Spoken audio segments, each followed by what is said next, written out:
I remember the day my mother told everyone I was a disappointment.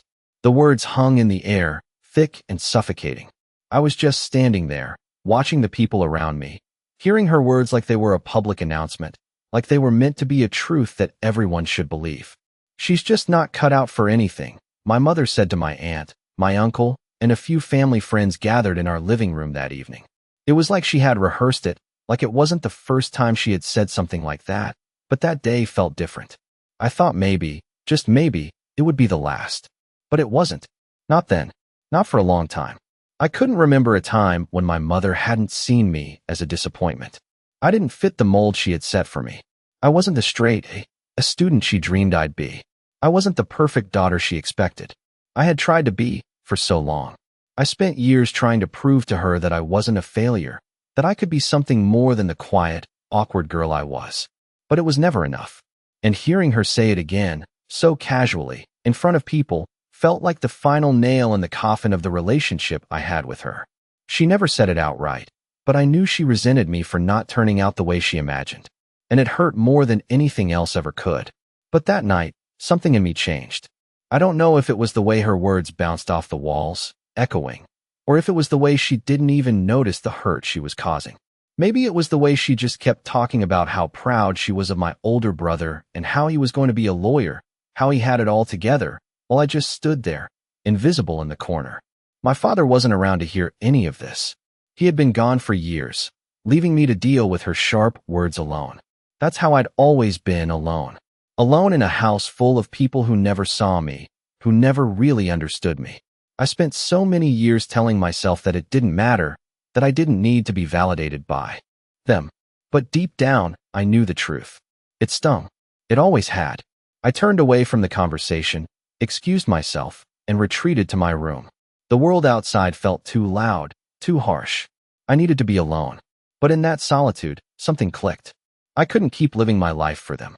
I couldn't keep pretending I was okay with being dismissed. I needed to find my own path, and I needed to do it on my own. Maybe I didn't have to be the person my mother wanted me to be. Maybe it was time for me to show her, and everyone else, who I really was. I spent the next few years doing just that. I threw myself into my studies, into my work, into building a future that didn't depend on anyone's approval. And slowly, I began to change. My grades improved, but more importantly, I started to believe in myself. I realized that I didn't need to live up to anyone's expectations but my own. And when graduation day came, I wasn't just walking across that stage for me.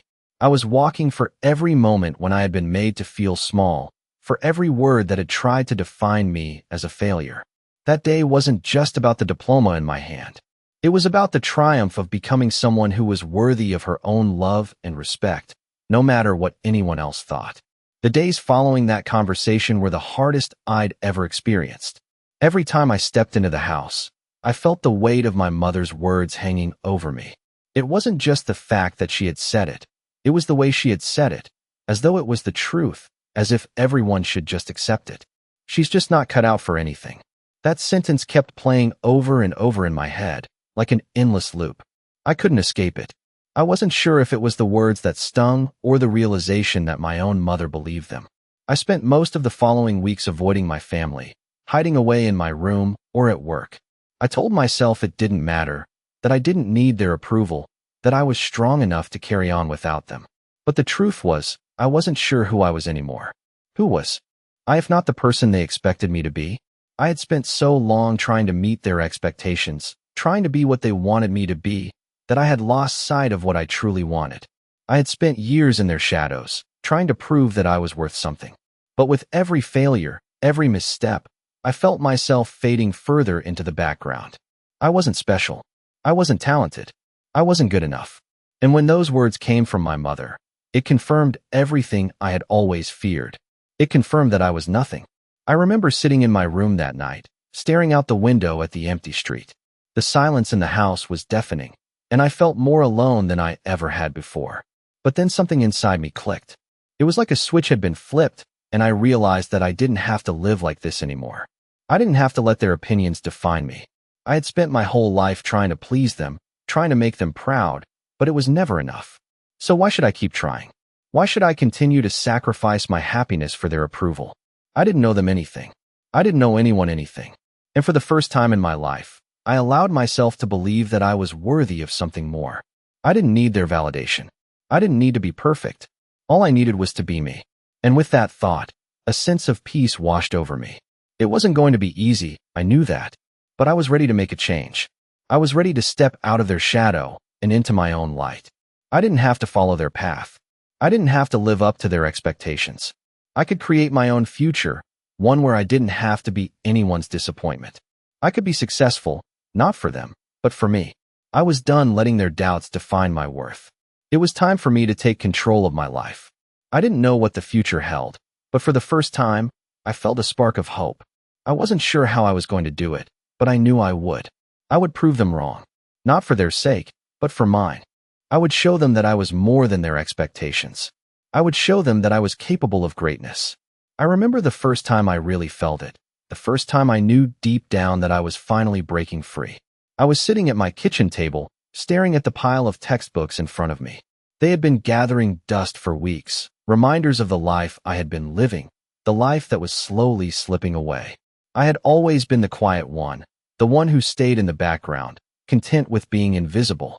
But now, as I flipped through the pages, I realized that I didn't have to be that person anymore.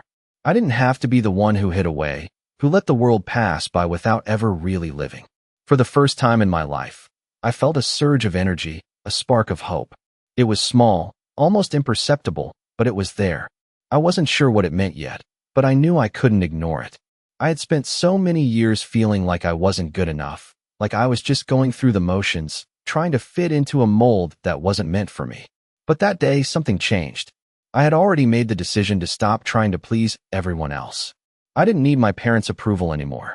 I didn't need to be perfect. I just needed to be myself. And for once, I was okay with that. I was determined to prove to myself, not to them, that I could do this. I could be more than just the quiet, disappointing daughter they thought I was. As the days went on, I felt the weight of their expectations begin to lift off my shoulders. I started working harder, dedicating myself to my studies and my future. It wasn't easy. There were moments when I still heard their voices in my head, telling me that I wasn't good enough, reminding me of all my failures. But I pushed through those moments. I reminded myself that I was not the person they wanted me to be, and that was okay. I wasn't trying to live up to anyone's expectations anymore. I was living for myself. And with every passing day, I felt a little stronger, a little more sure of myself. Graduation day felt so far away, but I could see it now. I could see the moment when I would walk across that stage, not for anyone else, but for me. And the thought of that kept me going, kept me focused. I wasn't going to let anyone else define me anymore. This was my life, and I was going to take control of it. It wasn't just about the diploma I would receive. It wasn't about the approval of my family. It was about proving to myself that I was capable of more than they had ever believed. It was about showing them that I was worthy of something greater than their disappointment. The day I graduated, I walked across that stage with my head held high. And when I looked into the crowd, I didn't care if they were proud of me. I was proud of myself. I had done it. And that was all that mattered. The weeks after graduation were filled with a sense of unfamiliar freedom. For the first time in my life, I wasn't trying to meet anyone's expectations. I was on my own, standing at the edge of a new chapter, and I couldn't help but feel a little overwhelmed. But there was also excitement, a rush of possibilities that felt like the beginning of something important. My parents didn't attend my graduation. They had promised they would, but when the day arrived, they were nowhere to be found. I wasn't surprised. I had learned not to expect much from them, and by then, I was starting to get used to it. But it still stung, just a little. I thought back to all the times I had tried to make them proud, tried to live up to their expectations. I realized then that I had been seeking their approval for so long, but I had never really needed it. I had spent my whole life looking outside of myself for validation, and now I was finally beginning to understand that I didn't need anyone else's approval to be happy. I was enough, just as I was. The first few days after graduation were quiet. I stayed in my apartment, reading books, applying for jobs, and trying to figure out what I wanted to do with my life. There were moments of doubt, moments when I questioned whether I was making the right choices. But those moments became fewer and farther between as I continued to push forward. I started to feel more confident in my decisions, more sure of who I was and what I wanted. It wasn't always easy. There were days when the world seemed to move faster than I could keep up with. But I reminded myself that I was no longer trying to fit into a mold that wasn't made for me. I was creating my own path, one step at a time. One evening, I received a phone call from my mother. I wasn't sure what to expect. We hadn't talked much since graduation. She didn't mention anything about my achievement, but I wasn't surprised. Instead, she started talking about my brother, how proud she was of him, how he was doing well in his career. She spoke about him as if he were the only child who mattered, the only one who had ever done anything right. For a moment, I felt that familiar sting, that ache in my chest. But then I stopped myself. I realized that I didn't need her approval. I didn't need her validation anymore. I was proud of myself, and that was enough. "I'm doing well, Mom," I said, interrupting her. "I've got a good job lined up, and I'm moving forward with my life." There was a long silence on the other end of the line, and I wondered if she would say anything. But she didn't. Instead, she just mumbled something about how she hoped I would be okay, then ended the call. The conversation left me feeling empty, but also strangely relieved. I didn't need to seek her approval anymore. I had built my own success, and I was going to keep building it. I wasn't going to let her, or anyone else, hold me back. I wasn't going to let anyone tell me who I was or what I could do. I had proven to myself that I was capable, and that was all that mattered. That night, I sat on my couch, staring out the window at the city lights. I felt a sense of peace settle over me, knowing that I was finally free. I didn't have to prove anything to anyone anymore. I was enough, just as I was. And for the first time in my life, I believed it. As the days turned into weeks, I started to adjust to my new life. I was no longer living for anyone else's approval, and that felt like a huge weight lifted off my shoulders. For the first time, I was truly living for myself. I had a job I loved, I was making my own decisions, and I was no longer at the mercy of my family's judgment. My friends began to notice the change in me. They saw how much more confident I had become, how much more comfortable I was with who I was. And I was proud of that. But it wasn't always easy. There were still moments when I would be reminded of my past, of the times when I had tried so hard to meet my parents' expectations, only to be left feeling like I would never be good enough. But as time went on, I realized something important. The past no longer had a hold on me. I had broken free. One afternoon, I ran into an old classmate from high school, someone I hadn't seen in years. She had always been part of my mother's circle, someone my mom was always comparing me to. "I see you've been doing well," she said with a smile. "I heard you graduated and got a great job. That's amazing." It was strange hearing her say that, but it didn't sting like I thought it might. I smiled back. "Thanks," I said, trying to keep the conversation light. "I'm just doing my thing." She seemed surprised, and for a brief moment, I felt proud of myself. Not because of what I had accomplished, but because I was finally living in a way that felt true to me, not anyone else. Later that night, I sat in my small apartment, reflecting on everything that had led me here. I thought about the years I had spent trying to fit into a mold that wasn't mine, trying to live up to someone else's expectations. I thought about how, for so long, I had believed that I wasn't enough. But now I knew better. I was more than enough. I had always been enough. I had just never realized it. The phone rang, and when I saw my mother's name on the screen, I hesitated. For a moment, I considered not answering. But I knew I had to face this for myself. I took a deep breath and answered. "Hello, Mom," I said, keeping my voice steady. "How are you?" There was a long pause on the other end of the line.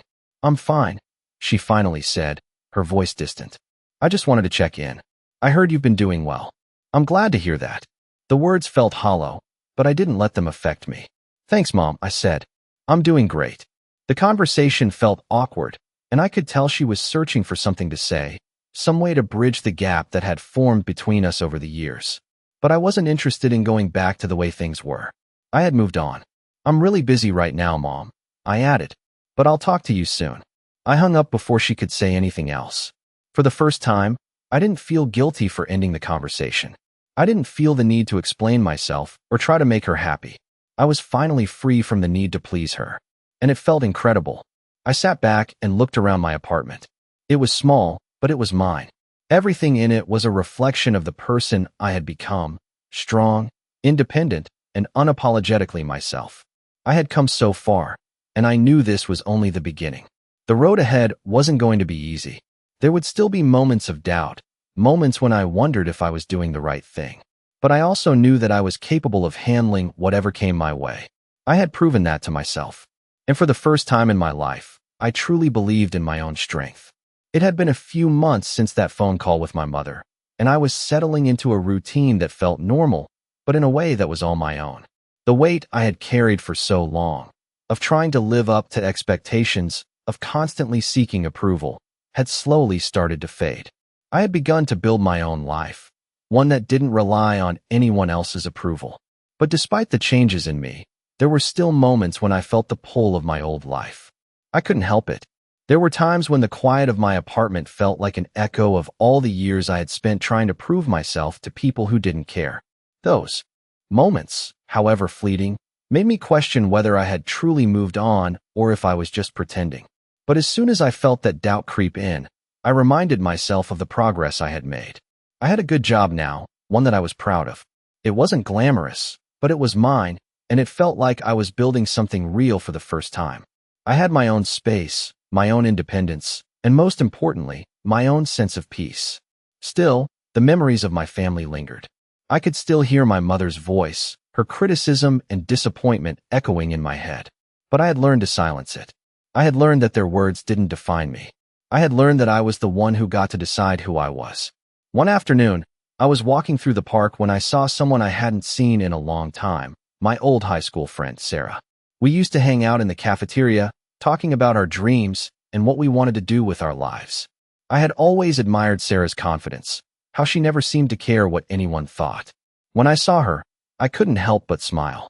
She looked the same, but there was something different in her eyes, a softness that wasn't there before. "Zoe," she said, her face lighting up when she recognized me. "Wow, it's been forever. How have you been?" I hesitated for a moment, unsure of how much to say.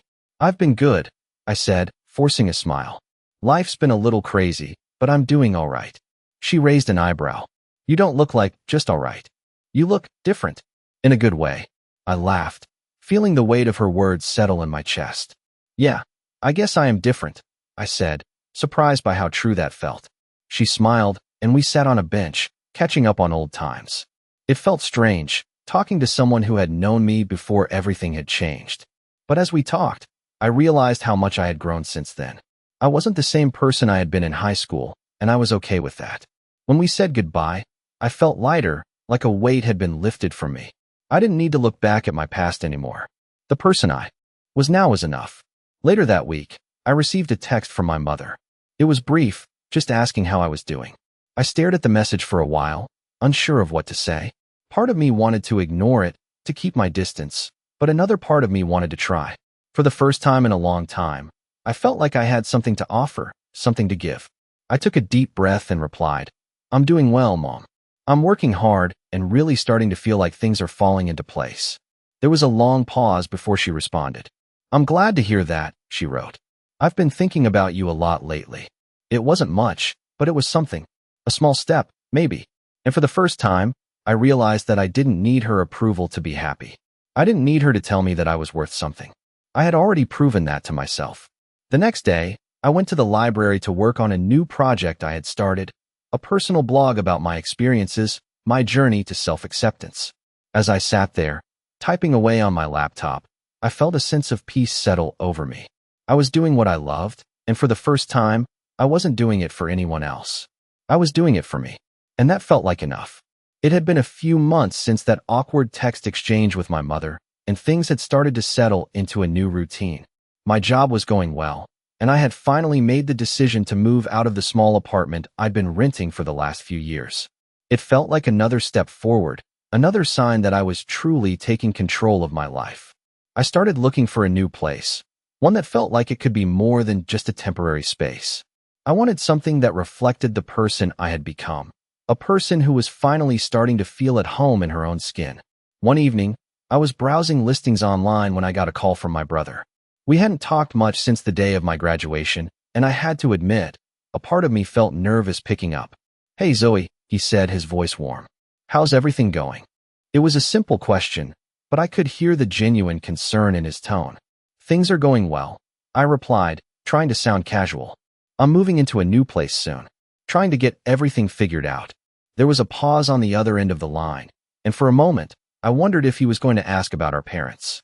He always seemed to know when something was bothering me, and I had a feeling he could tell there was something more I wasn't saying. "That's great," he said finally. "I'm glad to hear it. You deserve it." I was surprised by his words. There was a sincerity in his voice that I hadn't expected. For the longest time, it felt like my brother was just as caught up in my parents' world as I was. He had always been the one they praised, the one they compared me to. And yet, now, here he was, encouraging me, supporting me in a way that felt so different from the past. "Thanks," I said softly. "I've been working hard to make this happen." "You know, Mom's been asking about you," he said after a brief pause. "She wants to know how you're doing." I felt my heart rate pick up. I wasn't sure if I was ready to have a conversation with her, let alone try to explain everything that had happened since I'd left home. But at the same time, I realized I couldn't keep avoiding her forever. It had been months since that phone call, and I wasn't the same person anymore. Maybe it was time to see if she could accept who I had become. "I'll call her," I said, surprising myself. "I'll call her tomorrow." There was another silence before my brother spoke again. "You're doing really well, Zoe. I just want you to know that." His words were simple, but they meant more than I could express. For years, I had wanted validation from my parents, from everyone.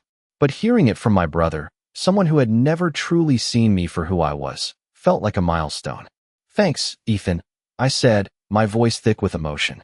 "I think I'm finally getting there." The next morning, I called my mom. I wasn't sure what to expect, but I knew I had to do this for myself. "Hello," she answered, her voice hesitant. "Hi, Mom," I said, trying to keep my tone steady. "I've been doing some thinking, and I wanted to reach out." There was a long pause, and I could practically hear her trying to figure out where this conversation was going. "I'm glad you called," she said finally, though I could hear the uncertainty in her voice. "How are you?" "I'm good," I said, taking a deep breath. "I've been working, getting my life together. I'm about to move into a new apartment. Things are better than they were." I didn't expect her to say much, but I was surprised when she responded. "I'm glad to hear that," she said softly. "I know I haven't been the best mom, but I do care about you, Zoe." It wasn't the apology I had always dreamed of, but it was enough. In that moment, I realized that I didn't need her to fix everything. I had already fixed myself. And maybe, just maybe, she was starting to see that. "Thanks, Mom," I said, my voice catching in my throat. "I'll be okay. I'm doing this for me now." As I ended the call, I felt a sense of calm wash over me. I didn't need to prove myself to anyone anymore. I had come so far, and for the first time, I was truly proud of who I was becoming. It had been a few weeks since my conversation with my mother, and things were starting to settle into a new kind of normal. I had moved into a new apartment, one that I could finally call my own, and the weight of my past was starting to feel like it belonged to someone else. For the first time in my life, I was living for me. I wasn't trying to meet anyone else's expectations. I was free. My work was going well, and I felt like I was starting to find a rhythm that suited me. But there was still this lingering feeling, something I couldn't quite shake off. It wasn't about my mother anymore. It wasn't about proving anything to her or anyone else. It was about my own doubts, the ones I had been carrying for so long. I was standing in the kitchen one evening, chopping vegetables for dinner, when the phone rang. It was a call from my brother, Ethan. We hadn't talked much recently, but we've been catching up every now and then. "Hey, Zoe," he said when I picked up. "How's the new place?" "It's good," I replied, smiling as I thought about my cozy little apartment. "I'm really starting to like it here. It feels like home." There was a pause on the other end of the line before he spoke again. "That's great. I'm really glad. You deserve it." His words made me pause. I realized how much I had missed hearing him speak to me like that. He had always been the one who seemed to get it, who understood me even when I didn't fully understand myself. "Thanks," I said softly. "I'm trying to make the most of it." "I know you are," he said. "I've been thinking a lot about things lately, about everything that's happened. I wanted to apologize, Zoe, for how I was, for how I treated you. I didn't understand before, but I get it now." I wasn't sure what to say. Ethan and I had always had a complicated relationship. He was my older brother, and growing up, he had always seemed to have it all together. Meanwhile, I had struggled with feeling like I wasn't enough. "You don't need to apologize," I said after a moment, my voice steady. "I know things haven't been easy between us, but I've moved on. I'm okay now." There was a silence on the other end of the line, but this time it wasn't uncomfortable. It felt like an understanding, like something had shifted between us. "I'm proud of you, Zoe," he finally said, his voice sincere. "You've come a long way." I smiled, feeling the sincerity of his words wash over me. "Thanks, Ethan. That means a lot." After we hung up, I sat for a moment, reflecting on what he had said. For the first time in a long time, I realized that I wasn't the same person I had been before. I had changed. I wasn't the girl who always tried to please everyone else, the girl who couldn't seem to get anything right. I was a woman who had found her own way, someone who had learned to believe in herself, even when no one else did. The next day, I ran into Sarah again, the old high school friend I had met a few weeks earlier. We talked for a while, catching up on life. She asked me how things were going, and I could tell that she was genuinely happy for me. It felt good to have someone in my life who truly cared, someone who didn't judge me or measure my worth. It wasn't about anyone else anymore. It was about me. I was finally living the life I had always wanted, one where I didn't need anyone's approval. I was enough, just as I was. And that realization, that quiet confidence, felt better than any validation I had ever received from my family. I was proud of the woman I had become, and nothing could take that away from me. As the months passed, I continued to adjust to the life I had built for myself. The routine was comfortable now, and I found myself feeling more at peace than I had ever felt before. I no longer looked to my family for validation, and it was a relief. I had grown into someone who didn't need to be constantly validated or approved of. I didn't need anyone's approval but my own. I was learning to trust myself, to trust my instincts, and to embrace the person I had become. I was no longer the girl who was afraid to speak up, afraid to take risks. I had learned to stand up for myself, to assert my needs, and to prioritize my own happiness. It was a new way of living, and I couldn't help but feel proud of the progress I had made. But as much as I had grown, there were still moments of doubt. I still caught myself wondering if I was truly doing the right thing. Was I being selfish? Was I abandoning my family by choosing to live on my own, by choosing to focus on my own happiness? The questions lingered, but I didn't let them stop me. I had learned to keep moving forward, even when I wasn't sure where the path would lead. One evening, as I sat at my desk working on a project, I received a message from my mother. I had not heard from her in a while, and I had to admit, my heart skipped a beat when I saw her name pop up on my phone. I hesitated for a moment before opening the message. "I'm proud of you," it said simply. "I've been thinking about everything lately. I just want you to know I'm proud of the person you've become." Her words hit me like a wave, a mixture of surprise and relief washing over me. It wasn't the apology I had wanted, but it was something. For the first time in years, it felt like she was finally seeing me for who I was, not who she had wanted me to be. It felt like she was finally acknowledging my journey, my struggles, and my growth. I wasn't sure how to respond. I wanted to say something, but I didn't know what. I wasn't sure what I needed from her anymore. For so long, I had craved her approval, but now, I was no longer dependent on it. I had found my own worth. I had created a life that I was proud of, and that was enough. So, I simply replied, "Thank you, Mom. I'm doing well." I didn't need anything more. In that moment, I realized that I had finally reached a place of peace. I no longer felt the need to explain myself, to justify my decisions. I was living for myself now, and that was all that mattered. I had come a long way from the girl who used to shrink in the face of criticism, the girl who spent years trying to please everyone but herself. Now, I was standing tall, confident in who I was and what I had accomplished. The path ahead was still uncertain, but I was no longer afraid. I knew that I could handle whatever came my way. I had proven that to myself. And as I sat there, reading my mother's message, I realized that the person I had become was enough. I was enough. I didn't need anyone's approval to feel worthy. I had already found it within myself.